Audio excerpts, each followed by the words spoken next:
L'Esprit du Seigneur, l'Éternel est sur moi, car l'Éternel m'a oint pour porter de bonnes nouvelles aux malheureux. Il m'a envoyé pour guérir ceux qui ont le cœur brisé, pour proclamer aux captifs la liberté, aux prisonniers la délivrance. Ésaïe 61, 1. La liberté pour les captifs.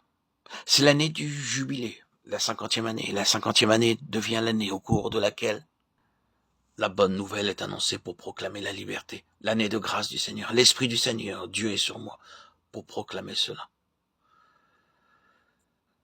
Nous pouvons nous souvenir que ces prophéties, à partir du chapitre 40 de Ésaïe, font allusion au retour d'Israël de la captivité.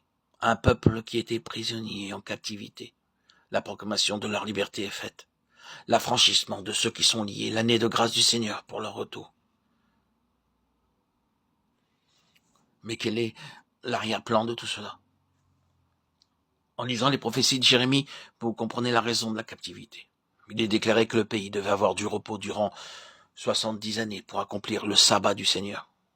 Le peuple avait brisé la loi du sabbat, pas seulement le sabbat hebdomadaire, mais les 70 semaines, de mois et d'années. Le pays n'avait pas eu son repos.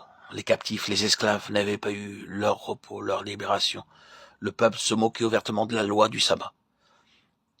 Ésaïe 58 dit qu'ils avaient tourné son jour saint en un jour férié pour en faire un jour pour leur propre plaisir. Ils brisaient la loi du sabbat. À cause de sa signification, cela ne pouvait pas être fait en toute impunité. Et ils sont donc allés en captivité durant 70 années. 10 fois 7. 10 est le nombre de la responsabilité. 7 est le nombre de l'accomplissement spirituel. Ils étaient tenus responsables devant Dieu pour cette affaire. Jérémie leur rappelle cela bon nombre de fois et sous la conduite du Seigneur. Il leur a déclaré qu'ils devaient passer par ces 70 années de captivité. Après cette période, à la fin du livre des Chroniques, vous avez ces mots. La première année de Cyrus, roi de Perse, afin que s'accomplisse la parole de l'Éternel prononcée par la bouche de Jérémie. L'Éternel réveilla l'esprit de Cyrus, roi de Perse, qui fit faire de vive voix et par écrit cette publication dans tout son royaume. 2 Chroniques 36, 22. L'année de grâce du Seigneur était arrivée, et ils sont revenus de la captivité. Il y a l'histoire, il y a le symbolisme, mais vous ne pouvez pas dire que, pour autant que le but de Dieu soit atteint quand vous parvenez à la période de Luc 4 ou à d'Acte 2, en dehors du domaine historique, cela a servi à son dessein comme étant l'illustration de la jalousie de Dieu pour ses témoignages, ses ordonnances et ses sabbats.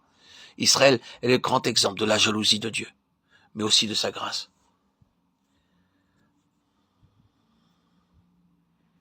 Maintenant, nous en venons à Christ, qui en citant l'Écriture, se l'approprie, l'appliquant à lui-même.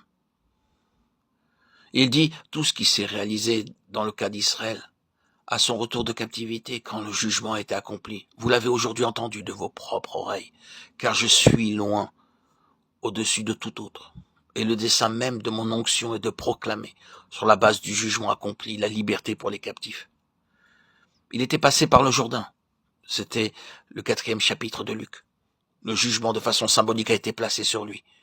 Et il est allé tout au fond de la mort sous l'accablant tourbillon de la colère de Dieu. Le jugement s'est accompli.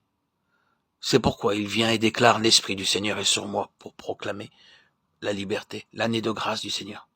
C'est l'évangile de la gloire du Dieu satisfait, le Dieu béni. Aujourd'hui, nous pouvons comprendre la signification de ce jour de la Pentecôte, au jour dans lequel nous vivons. Car ce n'est pas un jour de 12 ou de 24 heures, mais une dispensation.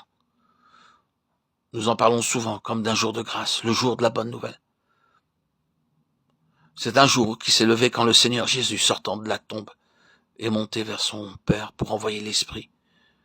Et ce jour s'achèvera quand enfin il reviendra du ciel. C'est un jour qui est long, car c'est le jour de la grâce du Seigneur, au cours duquel cet évangile de la gloire du Dieu béni doit être prêché sous l'onction de l'Esprit Saint.